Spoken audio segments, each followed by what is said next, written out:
antoko tim ohatra amin'ny fanaovana politika eto Madagasikara.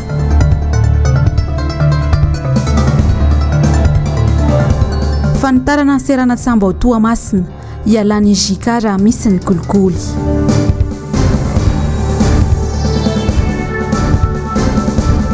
Didim-pitsarana resaka tandra afaka madiodio ilay pikabary. Mbola tsara tomboklahy miraba tomboko vavy tonga soa ato anatin'ny fampahalalam-baovany MBS indray ianao amin'ity alina ity ary dia asainay ampanajana ihany koa anaraka izany fotoana izany hatramin'ny farany. Maromaro no mariana tamin'ity daty ndraiky 12 febroary ity. Anisan'izany teny amin'ny QG Belair teny mba ho fiatrehana sy ho fanamafisan'ny antoko ihany koa ny ametrahana drafitra vaovao ny antoko tiako Madagasikara dia voatendry ho sekretera jeneraly vaovao ny antoko tiako Madagasikara sy umpandrindra ny serasera ao anatin'ny antoko tim ihany koa teny amin'ny QG teny Androany. Ndeo raha tsika avy hatrany ny andinindininy izay hoentin'ny Germaine Menjanahary Tokaramarolahy ary Andry Rakoto Malala.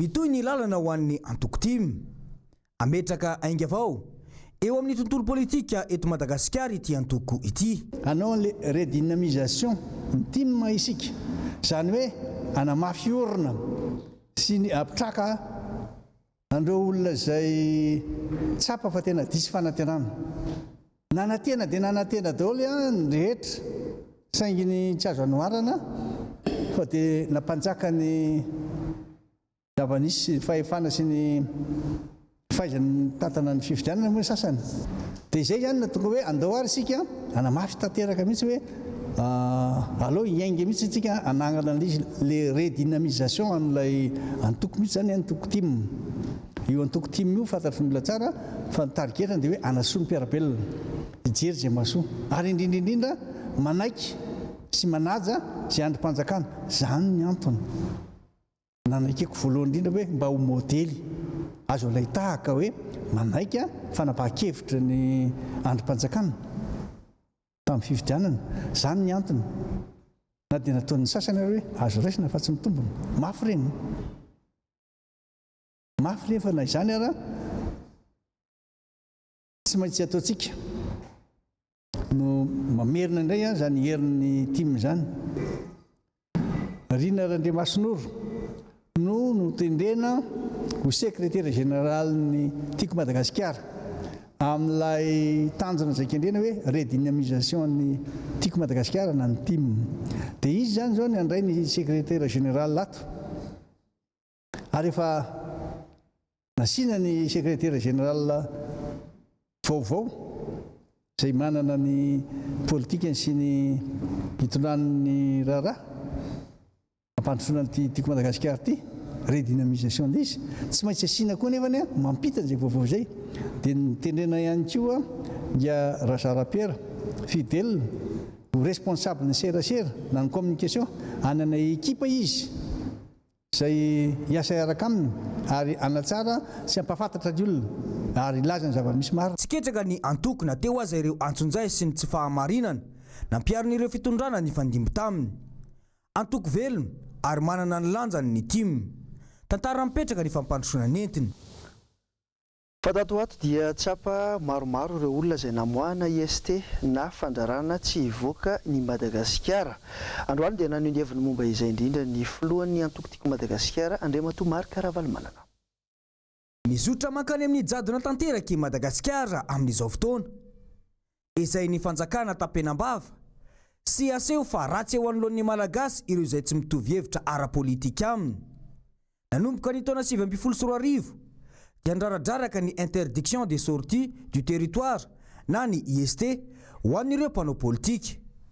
Ny zavatra mahavariana azy zao dia hoe amin'izao fotoana zao ohatrany hoe tonga dia rarana fotsiny hoe tsy azo mandeha nareo mivoaka ny velany le IST tsy fanao reny tsy fanao mihitsy zany ny antony tsy mampafanao azy raha ohatra le olona kofa misy charge mitanga aminy dia marina zany fa tena enjeny izy sy mbola sisindrefaka mbola tsisy ninona koa dia tonga dia IST karaha nitoedra raha-pirenena ndresana tsy mety zany forcenao fotsiny aloha hoe tsy mahazo mivoaka fa rehefa tsy mahazo mivoaka nge le olona anankiray afaka maniraka olo lafa izy zay mahatonga hoe maninona raha mifampiresaka maninona raha ohatra zao ny antony tsy andefasina anao tokony arahana tsara nge zany hoe manaja ny zon'olombelona inona ny isiny hoe inona ty liberté de circulation eto Madagasikara ka mihina koa raha asiana koa eto Antananarivo tsy mahazo bakany Mazangaina anao mijanona aloha eto Ambodidratrimo fa dia tena hitako mihitsy fa tena manapapahefana filazana zany a zay le hoe intimidation zay le hoe menace tsy zay nisy fa manoloana ny toedrarah mifamaofao eto amin'ny firenena sy ny tsy fetezana ihany koa amin'ny fitantanana ny raharaham-pirenena dia naneho ny heviny ihany koa ny filohan'ny RMDM na ny rodoben'ny mpanohitra ho an'ny demokrasia eto Madagasikara Tetsy Belera Tetsy nambarany tao anatin'izany fa mila paikady maharitra sy mifanaraka amin'ny teknôlôjia vaovao ny fomba fiady entina mitantana ny firenena andindin'izay miasahirana andro manalina ny vahoaka malagasy miemotra ny laharana misy ny firenentsika maneran-tany tsy ampy fivelarana amin'ny sampanao politika no lesiko ny fitondrana ankehitriny tsy tokony ioniko azy ny mpitondra fa mila mahay mamantatra ny tena lara-pamehana ka mihay ny tolo-kevitra avy amin'ny hery hafa mila fampiresahana amin'ny mpitondra raha mpitondra manizingizina fotsiny hoe zao no izy zay no atao hoe stabilité forcée terena fotsiny nao an'izy fa tsy nandaitra zany tany Tunisie tsy nandaitra zany tany amin'ny firenena rehetra fa mila fampiresahana dia li mifampidinika satria tsy ho vitanao rery reo tsika fahadimy mahantra indrindra eto dia mbola mahantra ilety ato fotsiny zany fa efa miresaka amin'ny fanio-kevitra ny teo anivon'ny RMDM izay ihany tsika dia tamin'ity androany ity ihany koa no nanatanteraka fivoriam-be Tetsy Belera izy ireo izay mijoro hatrany ary vonina hatrany hiaro ny tombotsoa amboniny firenena sy ny vahoaka malagasy ny andinindin'izay hoe ny Germaine Menjanahary hatrany tsy tokony ahatezitra ny fitondrana ny fanitsiny ny antoko-panohitra azy amin'izay tsy mety ataony voarakitra mazava ao anatin'ny lalam-panondrenana mantsy ny sata momba izany ny antoko-panohitra rahateo no arofanina amin'ny lalandiso ataony mpitondra amin'ny fitantanana ny firenena tanjony zany nikendrena dia hoe mba tena ho antoko-panohitra afaka milaza ny zavatra misy marina ary tsy mitovy hevitra amin'ny mpitondra amin'ny zavatra tsy voalazany lalàna zany hoe tena antoko politika constructive zany ny filazantsika azy ary manaraka tsara zay foana no mametraka an'ilay tena démocratie mametraka amin'ny bonne gouvernance ary indrindraindrindra mitsikera amin'ny fomba mihaja amin'ny fomba mahitsy sady marina aoka tsy tsikera fotsiny na fanaratsiana na fanompana sanatria vava dia izay no mahatonga hoe ilaina apetraka tsara aloha io dia nilaza moa izy hoe mila amafisina kely ny fahalalana na ny capacité zay nazo lazana izy amin'ny teny vahiny hoe ny capacité ny antoko politika reo mpitarika ireo a leadershipny ilaina fifanampiana kely dia nametraka zay rafitra zay androany hoe eny ara fa ho atsaraina sy ho atevenina ary ho amafisina ny fomba fitantanana ao anatin'ile RMDM io ary ampalalana vahoaka rehetra hoe tena hiezaka zay zavatra mahasoa hitady zay mahasoa ny vahoaka sy ny antoko RMDM fa tsy sanatria mivava hoe anao zay ampalaza ny tenany fotsiny na anao zay hitenenana fotsiny a zavatra tsy misy ka lasa manome fanafitonana ny hafa zay ny voalohany dia tamin'izay indrindra no nanapa-kevitra hoe eny ara fa aka olona avy ato amin'ny team zay malala tsara ny fomba fampitantanana sy ny fitondrana ary efa niasa amin'ny ambaratonga pahefana rehetra zay nisy sady efa ministra izy a efa sénateur izy a dia tany zany hita fa hoe na dia tena anisan'ny manana andraikitra lehibe sy manana ny maizy azy ato anatin'ny team ara ny sénateur Olga Ramanatsoavina dia aleo aloha izy a anatevina ny any dia lasa manatevina ny any amin'ny RMDM izy amin'ny fotoana zao aleo apetraka tsara ny fitoviana mba tena mitovy daholo fa tsisy ambony tsisy ambany zany ary ho raisina avokoa zay olona manam-piniavana tena ilaza ny zavatra misy mbola eo amin'izay vaovao mifandraika amin'ny resaka politika izay ihany momba ilay mpandraharaha Fleury Rakotomalala izay sady mpamakafaka politika ao amin'ny tambazotra Facebook dia fantatra izao fa namoaka didy ny fitsarana eto Madagasikara momba ity mpandraharaha Fleury Rakotomalala ity voaheloka higadra 5 taona tranomaizina sazy miatra ny tenany miampididy fampisamborana any ivelany na mandat d'arrêt international raha ny vaovao voaray Raha fisolokina moa no anenjehana ity mpanao politika sy mpandraharaha ity. Fa vaovao mahakasika ny fitantanana ny tanàna Antananarivo renivohitra kosa indray no entsika manohy izao vaovao izao. Nandany tety-bolan'ny commune izay nampandohetra amin'ny alalan'ny fourrière ny mpanolontsaina IRK iray. Nijoro nanazava ny heviny tamina fandarana tamina fahitalavitra rahavavy moa ity mpanolontsaina ny tanàna ity. Eo amin'ny rindran-tsary ny Mathieu Prince no anarano izay. 330 zao raha ny vaovao ireo fiara nampidirana fourrière. Mbola mizarazara ny hevitr'ireo vahoaka momba ity fanapahan-kevitra ny ben'ny tanàna Nainandretsy Tointy. Na ny filohan'ny mpanolontsaina kominaly lany tamin'ny anaran'ny IRK aza talanjona amin'ity fanapahan-kevitra ity. Niasany tiako tenenina marina dia marina ny tenin'ny monsieur Paolo teo ny arina tokoa anatin'ny propagande dia misy velorano tao dia misy fanaovana propagande misy fampahafantarana momba an'izay hiady amin'ny embouteillage sy ny sisa. Fa kosa tsy tany anatin'ny zavatra izay nambaranay ny hoe ary mino fa tsy ho lany mihitsy zahay raha ny teny an'izany hoe ametraka fourrière na 2 millions d'ariary. Ratsaivina dia lany teo anivon'ny fivorian'ny filan-kevitra munisipaly ny teti-bolan'ny commune izay nampidirana etra miompampana amin'ity fampidirana fourrière ity. Raha totaly dia 9,9 ariary na 1,860,000 ariary no aloha raha miditra fourrière folo andro ny fiara. Mbola eo amin'ny vaovao ny trangam-piarahamonina kosa indray dia nivoaka androany tetsy amin'ny fitsarana Anosy ny didim-pitsarana momba ilay pikabary anankiray izay voaresaka momba ny resaka tandra moa izy ity. Edena Elia sy Mathieu Prince no mitondra ny angom-baovao. Natsahatra ny fanenjena ilay pikabary ny resaka tandra araka ny didim-pitsarana nivoaka androany. Tsy nisy ny fangatahana onitra na ny fandoavana lamandy, tsy nisy nahiditra amponja fa samy niala ny rotonta voavoaka ny didy. Naneo ny firaisan-kinany tamin'ny fanotronana ity pikabary notoriana ity ireo pikabary namany ary nanome lesona ho an'ny ilay mpitsara ny tory ihany koa. Mpitsara ny tokony akalesona amin'ireny hoe ny mpitsara tompoko mpanao lalàna ako ny lalàna taonay dia ampiasainy eny anivon'ny fitsarana fiarahamonina fa tsy manao fitsaram-bahoaka tsy any anaty mariazy manao mpitsara ka lesona ho an'ny mpitsara ireny irele mpitsara zatra mpanao mialatsina fanagagotam-pahefana reny lesona ho amin'ny mpitandro filaminana izay hoe mahazo baiko avy any mpitsara dia mampiditra violon olona afaka mitory izay satria misy lalàna hoe rehefa afaka madidona classe 68 dia dénonciation calomnieuse satria aminay dia fitoriana fanalana baraka fa nendrikendrena iny fa zay tsy tory. Manatrika eto ny iray aman-dreny tena manja fa nantarehany aza voaravaka tandra.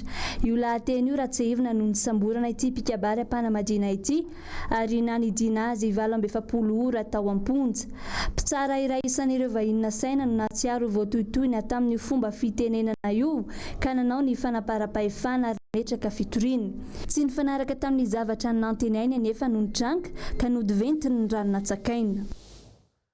Mbola hitoetra amin'izay resaka trangam-piarahamonina izay ihany tsika tetsy Itosy tetsy fa toy n'ilay raharaha mikasika ny fanafiana cash point tetsy Itosy kosa dia nitondra fanazavana ny ministry ny filaminam-bahoaka androany. Ny andinidin'izay hoetiny Edena Elia eo amin'ny sariny Mathieu Prince hatrany. Raha ny vaovao farany voaray omaly ariva mikasika ny fanafiana cash point iray tetsy amin'ny cité Itosy dia fantatra fa sambotra ireo jolamy isa izay nanao ity asa ratsy ity.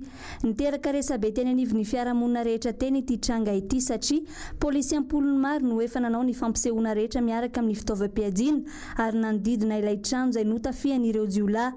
Ireto farany izay mbola taraiky tao an-trano tamin'ny fotoana io ary saika akatakalonaina. Tsy mazava amin'ny rehetra hatramin'izao anefa ny hoe nitsoaka sa tafaporitsaka tokoa ireo jiolahy sa fanahininana votsitra niaraka tamin'ny vola 5 tapitrisa ariary. Toy izao ny fanazavana entiny tompona ndraikitra ambony eo anivon'ny polisy pirenena. Raha ny antso vonjy ny olona hoe misy mpanafika ao rehefa tonga teo mitandro ny filaminana dia nahazo tokotra ny vaovao hoe misy olona voatazona ao misy takalonaina ao anatiny ao efa nandray fepetra zany mitandro ny filaminana rehetra tonga teny polisy gendarme ny unité spécialisée gendarme miaramila ny polisy rehefa natao ny fidirana tao tovovavy ray ihany ny tatao zay zany eo zany mbola azo lazaina anareo nisy tamin'ireo tovovavy reo nilaza hoe saute avy tany amin'ny garage misy anankiray efa taty ivelany mbola mifamafao be zany ny fanadidina fa alolo ngamba zay mbola ao anatin'ny secret de l'enquête dia amin'izay fotoana izay tsika mba hahafahanay mandroso kokoa any amin'ny fitadiavana ny tena nanao amin'ny asa ratsy. Atreto koa zany mbola filazan'ny miarambona ny vola fe.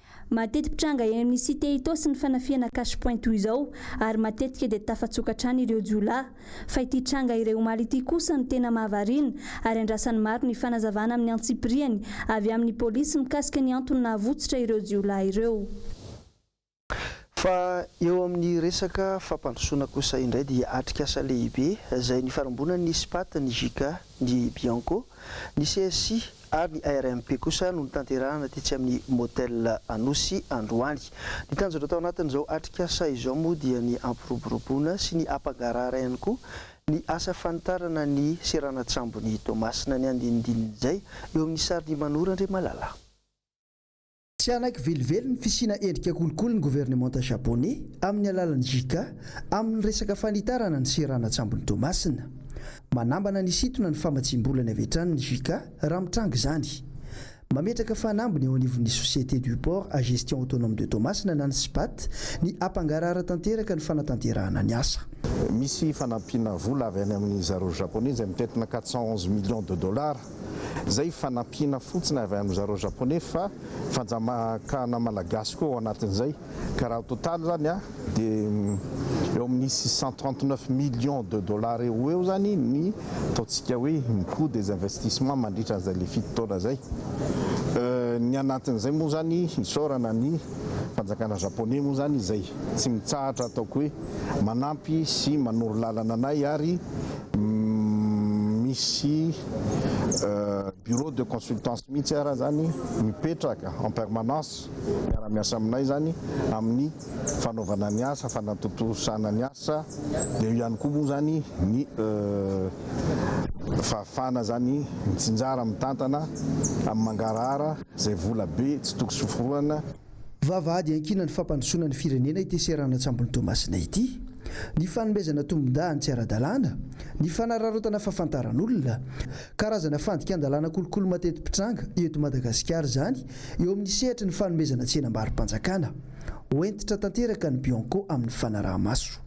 Ka hojerena tsara ny isoroana izay kolokolo izay mety hitranga satria araky ny efa fantatra io hotsoahan'ny fitondram-panjakana japonais amin'ny alalan'ny JICA ny fanampindra sanatria tokoa ka misy an'izany fanaovana daniny kibo sy ny amin'ny fanaovana tantely afa-drakotra an'izany ataoko hoe vola izay omeny zany. Rariny loatra zany raha mandray anjara amin'io ny braoma le tena dina amin'ny kolokolo satria tafiditra ao anatin'ny andraikina ny fisoroana ny kolokolo.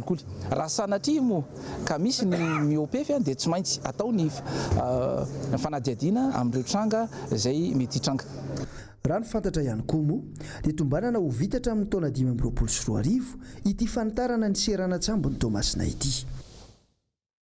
Eo amin'ny tontolon'ny fanatanjahantena manodidina ny resaka baolina kitra sy miaro politika ihany koa dia nolavin'ny filan-kevim-panjakana ny fitoriana napetraka ny filohan'ny federasionina malagasy momba ny baolina kitra na ny FMF raha olona ary zaka Rabekoto. Taorinina moa ny fanjakana ny fandrarana azy tsy hivoaka ny Madagasikara na ny nazahoany IST dia nangataka teny amin'ny filan-kevim-panjakana i Raolona ary zaka Rabekoto ny ampiatoana io fanapahan-kevitra io. Ny anton'izany moa dia be ireo fivoriana tokony ary tsy maintsy ho hatrehany izay ho ataon'ity filohan'ny FMF ity any ivelany indrindra ireo fivoriana amin'ny CAF sy ny FIFA. Tsy mety amin'ny asany noho izany ny IST ary nolaviny ny filan-kevim-panjakana nefa izany. Tsy mahazo mivoaka ny Madagasikara i Raolona ary zaka Rabekoto hatreto.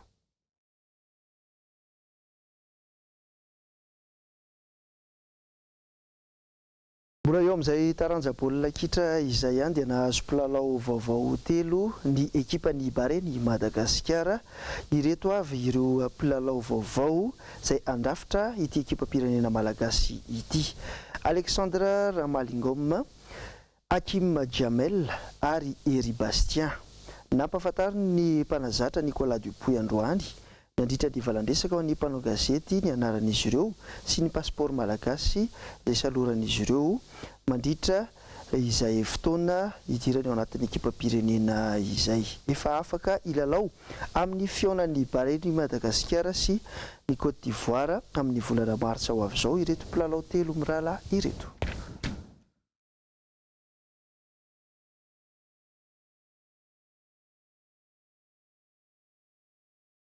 Hoentsika manohy izao vaovao izao dia tsy hay ho an'ny tantarany Madagasikara kosa indray ny tsingerin''androany ny 570 taona namonoana ny kolonel Richard Ratsimandrava tetsy Ambohijatovo ambony fa iza marina moa i kolonel Richard Ratsimandrava andeha ho averintsika kely ny tantara ao anatin'ity fanadihadiana izay hoentiny Jessica Miray Manora Andriamalala ary Tahiry Niaina ity. 20 febroary 570 20 febroary 2020 570 taona katroka androany ny nitifirana ny kolonel Ratsimandrava teo Ambohijatovo ambony. Raha vao miteny hoe kolonel Ratsimandrava dia tonga ho an-tsaina avy hatrany ilay fehezan'ny teny hoe tsy miamboadidy ao mon général. Enandro monja tao arian'ny namindrana ny fitondrana taminy izany hoe ny maraina ny 12 ny volana febroary 570 nilaza ny kolonel Ratsimandrava fa tokony ody any an-trano alohany amin'ny 7 fantany tsara nefa fa misy ny filan-kevitry ny minisitra teo anosy tamin'ny fotoana io. Nandeha tokoa ny filan-kevitry ny minisitra ka raha vao tsy tapitra akory tokony ho tamin'ny 7 latsaka fahatelony dia mbola nameriny indray izy fa tsy maintsy mandeha mody ary tsy maintsy tonga ny an-trano alohany amin'ny 7 saingy tsy tonga tany an-trano ny hatramin'ny farany kolonel Ratsimandrava satria maty nisy nitifitra teo Ambohijatovo ambony. Toy izao ary ny fizotra ny tontolo andro ny 12 ny volana febroary iny.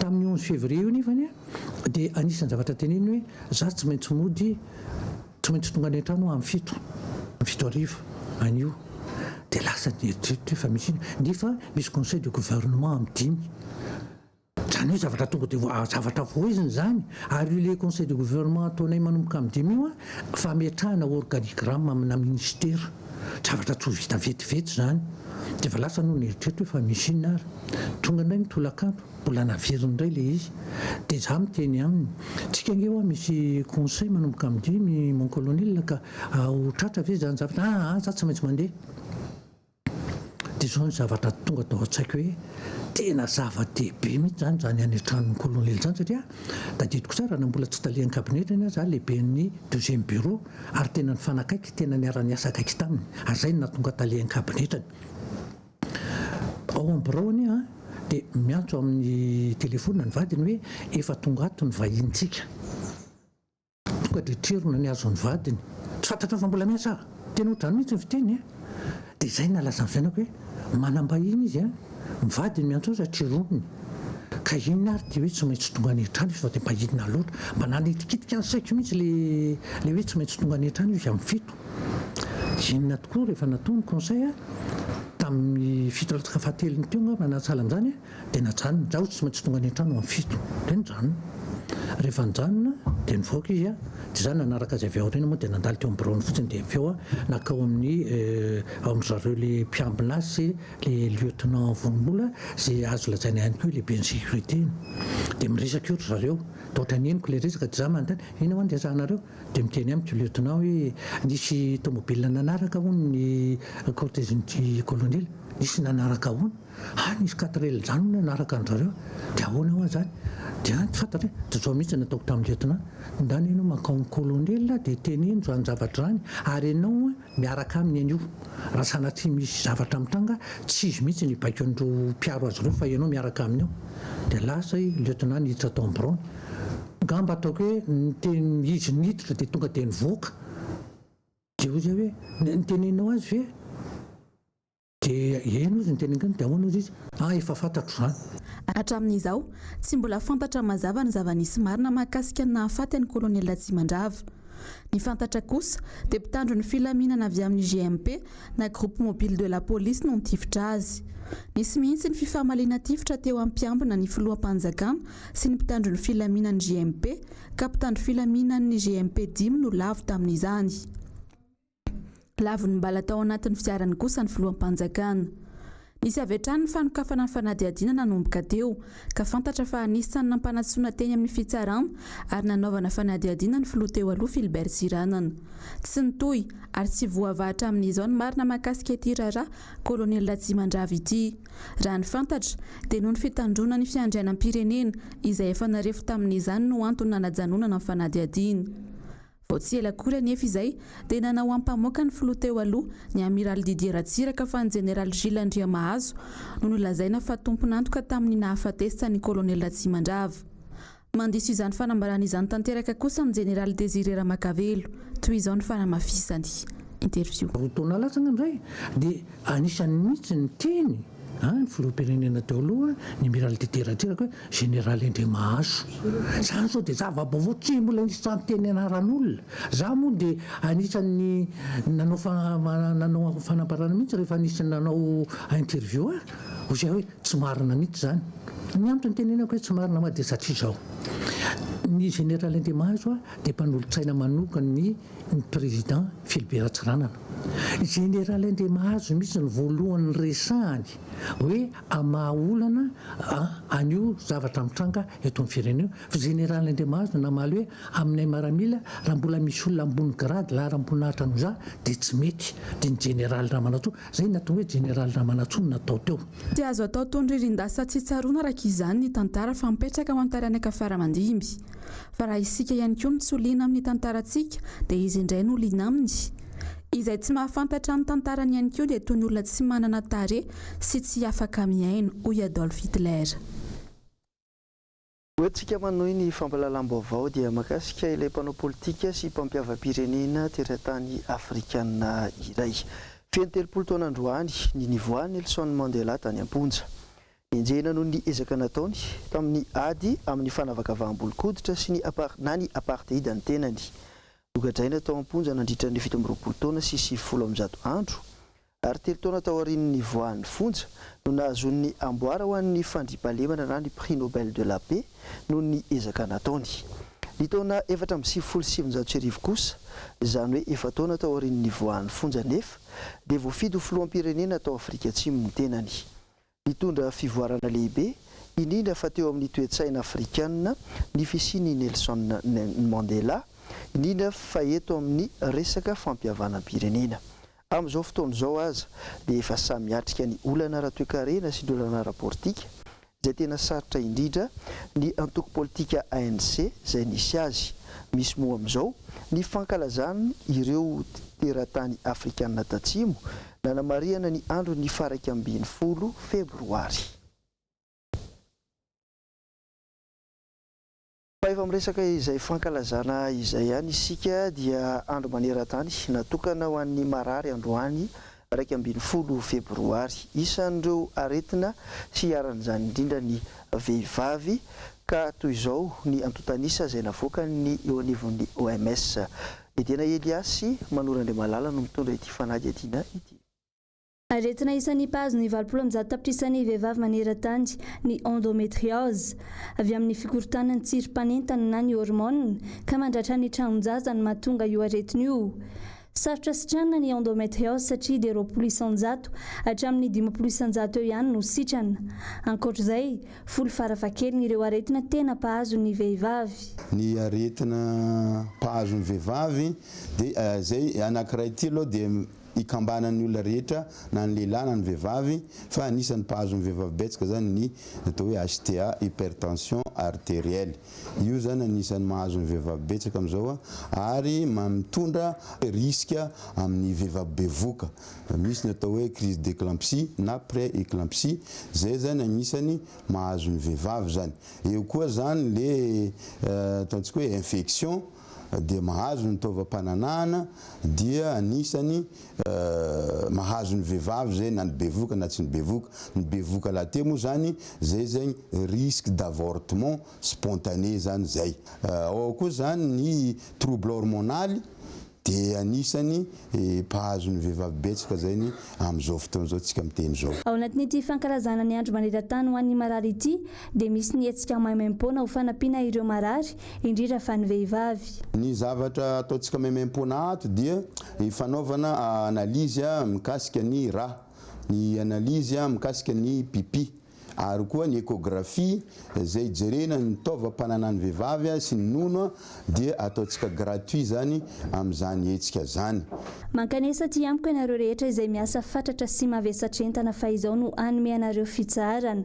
Io tenin'ny soratra masony io no nampisalorana ity andro maneran-tany ho an'ny marary ity araka ny afatra nomeny ny Papa François.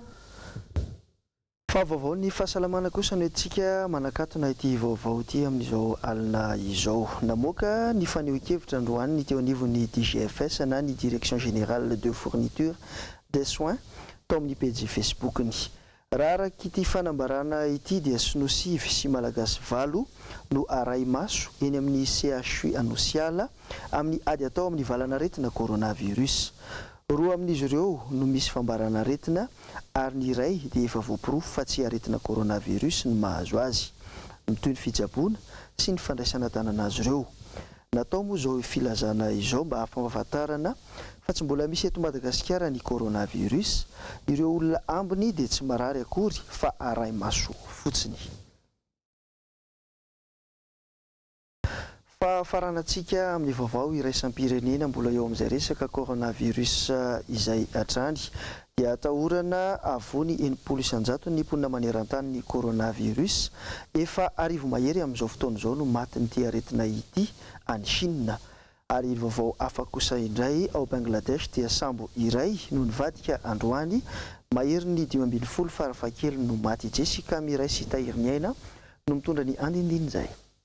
Sambo mitondra mpifindra-monina Rohingyas avy ao Bangladesh hiazo any Malezia no rendrika raha ny fampitambavao avy any an-toerana androany. Olona 570 farafakely no maty ary olona 10 no mbola tsy hita popoka. 30 no tao anatin'ilay sambo kelina mpanjono mirefy 13 metatra. Zaza amam-behivavy no betsaka tao anatin'ity sambo ity. 20 kilometatra be izao no saika ho vakivakian'ilay sambo. Olona 70 no avitra hatreto mbola mitokosa ny fikarohana hatramin'izao. Fa mahery ny arivo izao no fantatra fa maty ny coronavirus any Chine. Araka ny nambaran'ny OMS androany, loza mitatao an'izao tontolo izao ity tsimok'aretina ity. Araka ny nambarana epidemiologista Hong Kong iray, spesialista amin'ny 2019 NCOV, fa atahorana hikasika ny 100 amponina maneran-tany ity tsimok'aretina ity. Efa niakatra 2,700 amin'izao ny tany fahafatesana raha nijanona teo amin'ny 100 talohan'ny alatsinainy teo. Zay ihany koa ny namarana ny fampahalalam-baovao tamin'ity alina ity. Ankasitrahana feno hatrany ianao tompo kilasy tongovavy nanaraka ny fahitalavitry ny MBS, mankasitraka ny teknisianina sy ny mpanao gazety hatrany. Ny tenako mametraka ny mandrapitafa ho amin'ny rampitso indray Samy Tahin'Andriamanitra.